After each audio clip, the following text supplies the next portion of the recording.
Durante todo o mês de março, nós estamos gravando uma série de entrevistas aqui com a doutora Elizabeth Castelon, do Instituto de Neuropsiquiatria, abordando o tema sono. E hoje, no programa de hoje, nós vamos falar sobre o sono da criança. Doutora, muito obrigada por participar novamente aqui no programa Saúde e Bem-Estar. Obrigada a você. Doutora, a criança que não quer ir para a cama, o que fazer? É bem difícil, bem polêmico, porque na realidade, vamos pegar aqui, são situações diferentes, né? Vamos pegar aquela criança que tem, por exemplo, 8 meses, 1 ano, e que só adormece de um determinado jeito. Então, eu me lembro de um casal, isso quando eu morava na Alemanha, eles tinham que andar de carro. Eles saíam toda noite andando de carro com a criança, porque só no carro que ele dormia. Eu lembro da minha prima, a Juliana, quando ela era criança, então ela só dormia no colo. Então você tinha que dormir, e eu lembro da Irene, da empregada, que tinha que ficar com ela no colo, e ficava assim, 40 minutos com aquela menina no colo. Aí eu lembro que eles erguiam o braço dela para ver se ela tinha adormecido mesmo. Se não tinha adormecido, se ela ainda se ficasse assim, não, então só quando caía o braço aí que punha na cama. E às vezes ela começava a chorar. É difícil. São crianças ansiosas. Agora, o que o médico como dica dá? Então, quando essas dicas funcionam, né? Então, a princípio é assim. Primeiro, eu preciso checar o que está acontecendo. Então, eu preciso ver se a criança tem alguma doença. Então, é totalmente diferente se a criança tem autismo, se a criança tem síndrome de Down, se a criança tem alguma doença genética, se a criança tem paralisia cerebral. Então, essas crianças, elas precisam de toda uma avaliação muito mais detalhada à parte, porque eu preciso ver vias respiratórias. Eu preciso ver, por exemplo, numa criança com autismo, outras coisas podem estar incomodando, podem estar desempenhando papel. Então, eu tenho que ver no contexto daquele problema que ela tem. Mas vamos imaginar uma criança que, teoricamente, não tem problema nenhum. Eu acho que a primeira coisa que eu iria checar, e é o que acho que é o fato, assim, em 90% dos casos, são os hábitos da família, os hábitos dos pais. Porque pai... Você se torna pai, um belo dia você se torna pai, você é pai de primeira viagem. Né? É diferente de uma mãe que já teve 6 filhos. E o bebê não vem com manual, né? E o bebê não vem com manual. Então, e aí os pais vão se adaptando, mas às vezes esses comportamentos que os pais têm, que são sempre uma resposta ao bebê, porque bebê é um troço assim muito esperto. Eles são muito inteligentes e a interação que você tem com o bebê já é muito íntima e muito pessoal, muito individualizada desde o início. O bebê te dá sinais, ele te manipula. O bebê, ele dá um sinalzinho ali, a mãe sabe se o bebê está chorando de manhã, se o bebê está com dor. A sinalização e o conhecimento dos dois, a cumplicidade é muito grande. Né? E o bebê, ele é um ser assim, muito esperto, muito inteligente. Então, às vezes, eu vou me adaptando ao bebê e ele se torna o rei da situação. Ele se torna um déspota. Então, eu preciso ver esses... Então, assim, às vezes os pais, querendo responder a criança, acabam aumentando o problema. Porque eles não conseguem, eles querem acalmar o bebê e o bebê vai manipulando ali a situação. Essa é uma possibilidade. Mas eu preciso ver também se a mãe não está ansiosa, se a mãe não está deprimida, se os hábitos dos pais não são muito irregulares, se os pais bebem, se os pais fumam, se existe violência dentro de casa, se tem muita gente dentro de casa, se tem que todo mundo dormir no mesmo lugar. Então, tem vários aspectos aí a serem vistos. Tem uma dica que eu não quero passar, ela é uma dica oficial, mas que eu não sou a favor disso, que é você deixar a criança chorar.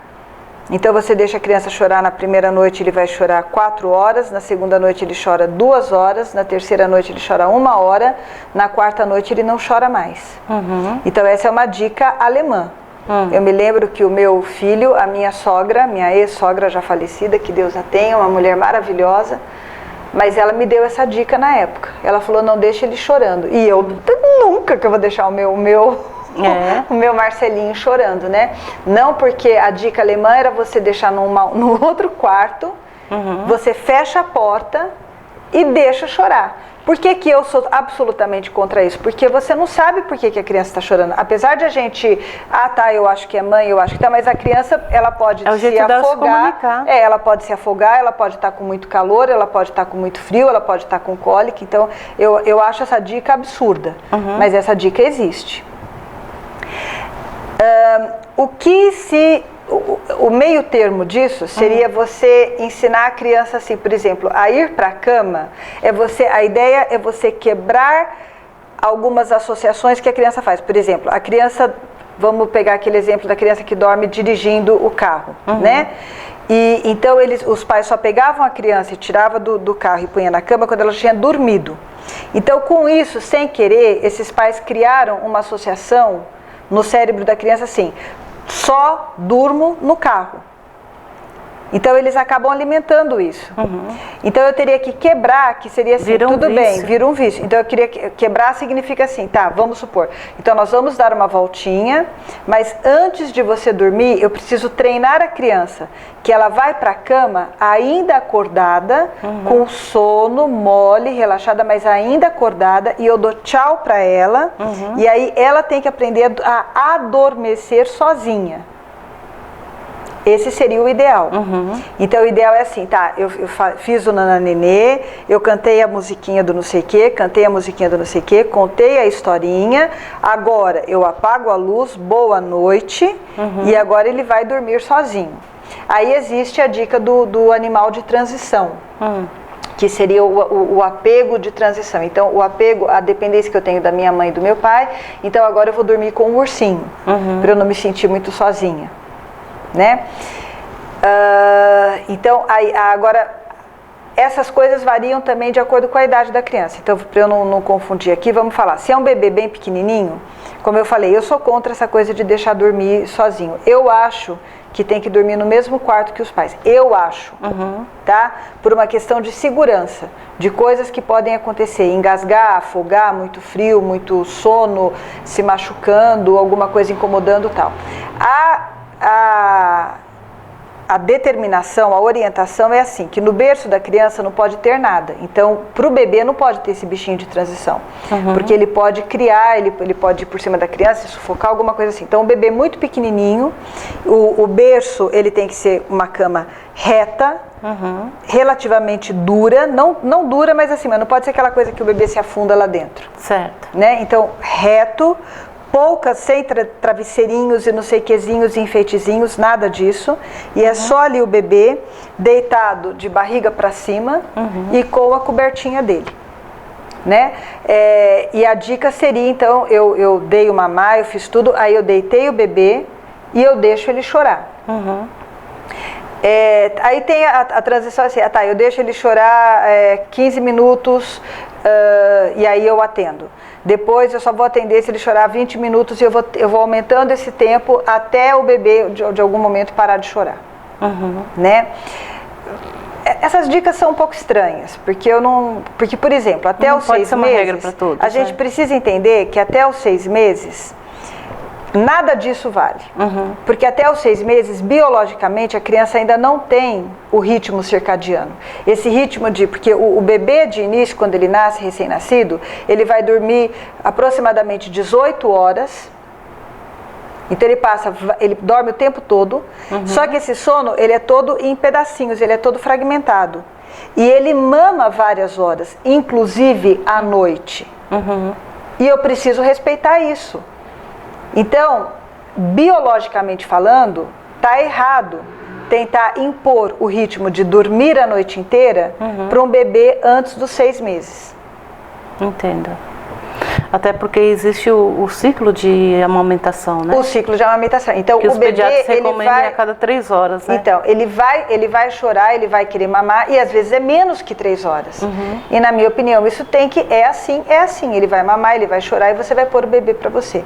Eu acho que você colocar o bebê num berço ao lado da sua cama com a grade aberta, e aí você está com essa comunicação.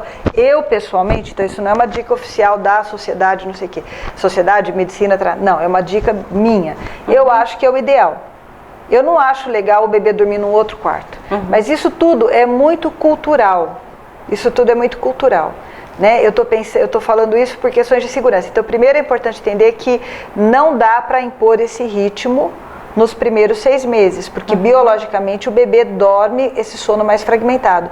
Ele começa a dormir mais horas e mais durante a noite a partir de 6 meses, 8 meses, 9 meses. Doutora, e aquela criança, eu já ouvi relatos de mães que comentam, meu filho troca o dia pela noite, dorme o dia todo e à noite fica com o colinho arregalado. Por que Você está falando isso da criança, do bebê, né? Do bebê, então vamos falar do bebê. É estranho, é difícil, e existe uma coisa que a gente chama de avanço de fase e atraso de fase. Avanço de fase é quando eu durmo, por exemplo, o meu ritmo circadiano, ele por algum motivo, ele me deixa com sono, a minha produção de melatonina, ela acontece, por exemplo, sei lá, 5 horas da tarde, e aí eu já durmo, mas quando é 2 horas da manhã eu já acordo. Então isso seria avanço de fase. O atraso de fase é quando eu vou ficar com sono, em vez de eu ficar com sono às 9 da noite, eu só vou começar a produzir essa melatonina e ficar com sono às 3 horas da manhã. E aí eu vou acordar às 10 da manhã. Normalmente essas alterações, elas têm muito a ver, a primeira coisa, por exemplo, nesse caso que eu iria ver é se a criança tem alguma doença específica, alguma doença do neurodesenvolvimento, se a criança tem alguma doença psiquiátrica e qual é a rotina da casa. Se a casa fica toda acordada à noite, por exemplo, tem criança que o pai chega do trabalho 1 hora da manhã, ele quer ficar acordado até 1 hora da manhã para poder ver o pai e para poder jantar com o pai, só aí que ele vai querer dormir. Então a gente precisa fazer uma leitura individual de tudo isso, né? Às vezes a criança ela dorme de dia porque a mãe dorme de dia e à noite, então porque a criança não quer perder o que está acontecendo, né? As dicas, elas são as dicas básicas do produto, quer dizer, eu ter ritual, rotina, previsibilidade, acalmar, né? Quer dizer, então vai chegando à noite, eu tenho um ritual de tomou banho, escovou os dentes, já jantou, contou uma historinha. Quer dizer, eu tentar criar esse ritual. Esse ritual eu vou tentando criar já com 6 meses, 8 meses de idade, eu já vou tentando criar. Mas o que eu queria salientar é essa questão da quebra da associação, da criança que, por exemplo, eu comecei falando dessa minha prima que ela dormia embalada. E aí eles tinham que levantar o braço dela, só quando o braço caísse, então ela dormiu aí que eu ponho na cama. A orientação médica seria colocar na cama antes de ela dormir. Então, olha, eu já te embalei, foi bom, eu te amo, parará, agora você está com sono, agora é o seu horário de dormir. E essa tarefa de dormir é dela, e ela tem que aprender que ela adormece sozinha. Entendi. Bom, o assunto é muito importante, mas a gente vai para um rápido intervalo e voltamos já já.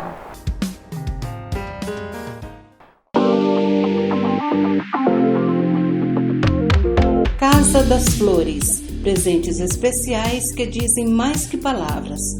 A Casa das Flores tem uma grande variedade em flores, arranjos e produtos para presentear ou decorar a sua casa. Casa das Flores, Rua Rael Bonfacker, 3080, no centro de Dourados. Mais informações, 3421-7627. Bateu, amassou, riscou.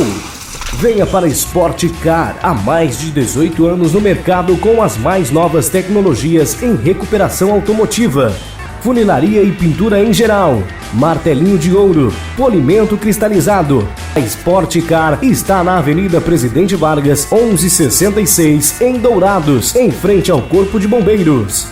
Informações, ligue 3421-9293 e fale com o Renato. Bateu, amassou, riscou. Sport Car, a evolução em recuperação automotiva. Volta com o programa Saúde e Bem-Estar, conversando sobre sono na fase da criança. A doutora vai explicar pra gente, doutora, por que muitas crianças acordam chorando naquele desespero? Então, a gente estava falando mais de bebê, né? Isso. Então, o bebê, porque ele pode estar com dor, porque ele quer mamar, eu tenho que dar o mamar para ele até ele se adaptar. Isso pode demorar de 6 meses a 1 ano, que ele vai parar de mamar à noite e tal. Então, eu tenho que respeitar todo esse ciclo. Agora, quando a gente fala de crianças mais velhas, a gente tem várias coisas a serem checadas. Existe o pesadelo, né, que é uma parassonia do sono REM. O sono REM é o sono dos movimentos rápidos dos olhos, é um sono bastante profundo, onde eu tenho sonhos. Então eu posso ter pesadelos. Geralmente os pesadelos estão associados a alguma situação de vida que está acontecendo naquele momento. Situação de morte, de perda, de briga, de violência, situações na escola, então eu precisaria avaliar isso. Então esse é um motivo de uma criança, vamos colocar aí a partir dos 2, 3 anos, vamos falar dos 3 aos 10 anos, assim, né? Está acordando chorando, então pesadelo. A outra causa, a gente tem o que a gente chama de parassonias do sono não REM, que são parassonias do despertar, são alterações do despertar. Então, uma alteração do despertar relativamente comum na criança é o sonambulismo e é o terror noturno. O terror noturno, ele pode ser confundido com pesadelo, mas no terror noturno a criança acorda gritando, desesperada, com taquicardia, com os olhos arregalados, pupilas dilatadas, suando, muito desesperado e chorando. Os pais não conseguem consolar, aquilo pode demorar 10 minutos, 20 minutos, é uma situação muito ruim. E depois a criança deita, dorme e no dia seguinte ela não se lembra. Terror noturno acontece mais no primeiro terço da noite, no início da noite, nas primeiras horas da noite. Já os pesadelos acontecem predominantemente na segunda metade da noite, porque é onde eu tenho a maior proporção de sono REM. Então isso tem a ver com a arquitetura do sono. Só abrindo um parêntese aqui, quando você fala do sono REM, o REM é a parte mais importante do sono? Não dá para falar isso. O sono, ele acontece em ciclos. Então eu tenho o N1, o ciclo, a fase 1, ela é o sono bem superficial, que é aquele sono que eu deito, que eu falo, não, gente, eu não estava dormindo, não. Mas falou, não, você dormiu, porque eu percebo pela sua respiração que você estava dormindo, mas a minha impressão eu não estava dormindo, parece que meu pensamento continuou. Esse é um sono bem superficial. No eletroencefalograma, eu estou em atividade alfa, que é uma onda um pouco mais lenta e mais sincronizada.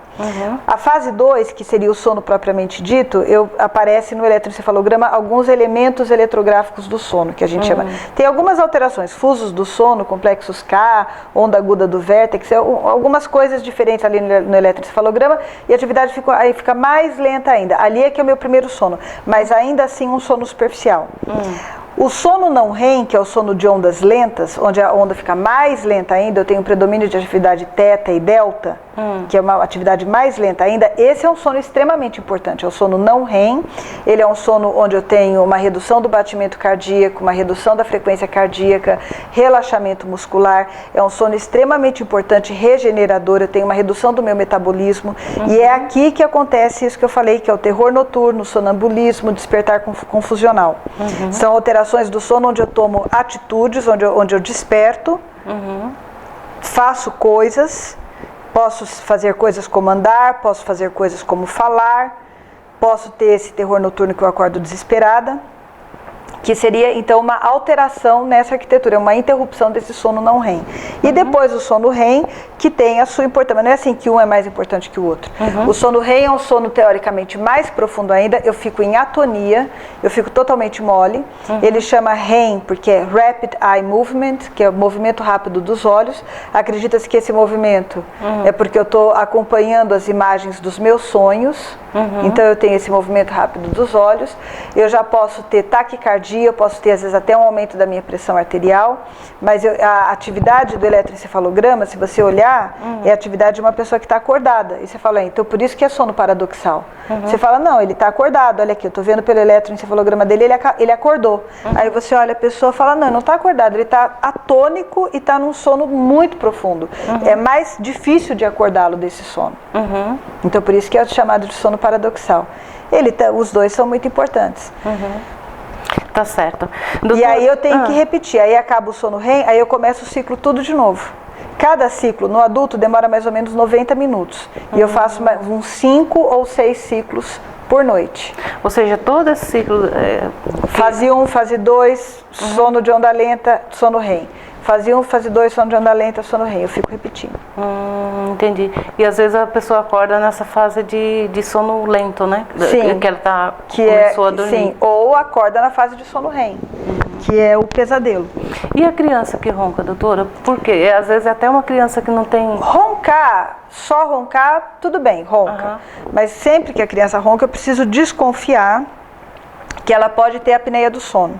Então, a apneia obstrutiva do sono vai ser mais comum em crianças obesas, mas também muito comum em criança que tem rinite alérgica, crianças que têm as adenoides aqui aumentadas, que são as amígdalas, as tonsilas. Eu tenho na realidade um anel de tecido, que é um tecido que faz parte do sistema imunológico, que é um sistema de defesa. Então eu tenho as minhas amígdalas, mas eu tenho outras glândulas também ali perto, que a gente chama, de um modo geral, assim, de adenoide. E se aquilo lá é muito grande, muito hipertrofiado, porque a criança tem várias inflamações, infecção de repetição, ou porque ela tem muita alergia, então aquela adenoide fica muito grande e aí ela obstrui e é um motivo também de eu fazer a apneia do sono. A criança que tem a apneia do sono, ela acorda no dia seguinte irritada, com sonolência durante o dia, ela pode ter um prejuízo na escola, ela pode não estar aprendendo direito, parece que é uma criança irritada. Criança que está com sono, a gente conhece, a gente sabe, né? Quando é mãe, você fala, ele está precisando dormir, ele está irritado porque ele está com sono. Né? Então fica com aquela irritabilidade. Então, a gente pode até confundir com depressão. Então, a apneia do sono é uma coisa a ser checada. Principalmente quando tem obesidade, quando tem algumas alterações faciais que podem predispor também a apneia do sono, mas a gente sabe que é uma coisa muito comum em criança. Então é uma coisa a ser avaliada. Certo, analisada, né, doutora? E a criança com o transtorno de déficit de atenção e hiperatividade? Então, a relação do TDAH com o sono é assim, a gente sabe que as crianças com TDAH, elas podem ter muita alteração de sono. Por quê? Ela pode ter alteração de sono pelo próprio TDAH, então ela é hiperativa, ela demora muito para dormir, ela dorme menos. Mas também pode ser pelo efeito do remédio, então eu preciso ver se o remédio para o TDAH, que é um estimulante, os medicamentos para o TDAH, metilfenidato, eles são estimulantes, então eles podem estar tendo um efeito de retardar o sono, então eu preciso ver os horários que está tomando também. Mas pode ser também que ela tomou o estimulante muito cedo e à noite, quando passou o efeito do estimulante, ela está muito agitada à noite. Eu preciso checar também a rotina do dia, porque o TDAH é familiar, então às vezes a mãe tem TDAH, o pai tem TDAH, então a casa é uma casa agitada. Então aí é bem complicado, tem várias coisas a serem checadas, a medicação, o TDAH da criança, a rotina dos pais, como os pais estão lidando com a situação, como é que está o que a gente chama de higiene do sono, os rituais para dormir. Tem uma rotina de dormir no mesmo horário, apagou a luz, já comeu, escovou os dentes. A rotina de ir para o sono deveria ser uma rotina gostosa. Então agora eu vou ficar com meu pai e minha mãe, eu vou ouvir uma historinha, eu vou ouvir uma música, a gente vai conversar um pouquinho e aí eu vou adormecer de boa. Então teria que ser um negócio assim gostoso. Prazeroso. Né? Prazeroso. Eu preciso checar tudo isso. A outra coisa dessa relação de TDAH e sono é que às vezes eu acho que a criança tem TDAH, mas na realidade ele está tendo transtorno de sono. Então na escola ele não presta atenção, ele é irritado, ele é briguento, ele não está conseguindo se concentrar, não consegue memorizar. Antes de já ir direto falando, ele tem TDAH, eu preciso checar também se a criança está dormindo bem. Então, a privação do sono, dorme poucas horas, porque a casa é toda bagunçada, então ele não dorme as horas que ele precisaria dormir, não dorme nos horários regulares, cada hora dorme num horário diferente, fica 3 dias na casa da avó, 3 dias na casa do pai, 3 dias fica na casa de não sei quem, e tá cheio, infelizmente, tá cheio de família assim.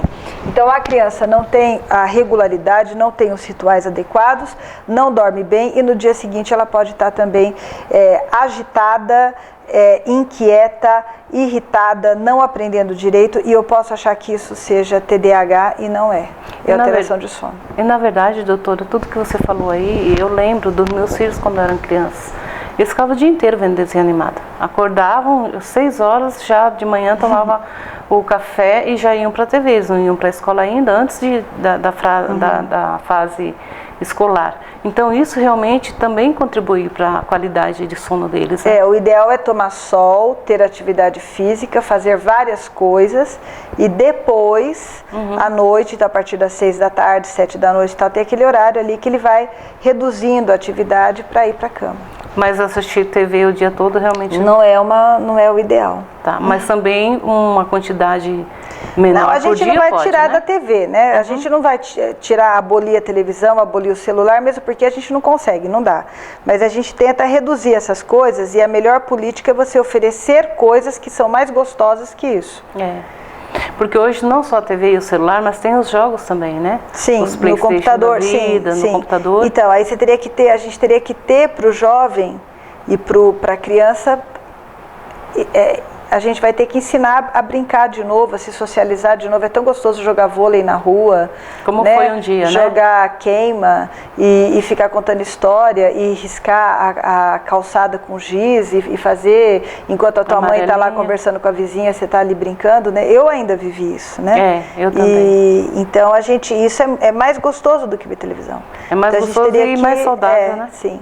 Então, a gente teria que recuperar tudo isso. É verdade. Bom, o nosso programa vai ficando por aqui, mas ainda na sequência, nesse mês de março, a gente vai debater mais um tema sobre o sono. Então, fique ligado aí na TV Grandourados, nas redes sociais da doutora e também no YouTube e no canal da TV Grandourados. Até o nosso próximo encontro.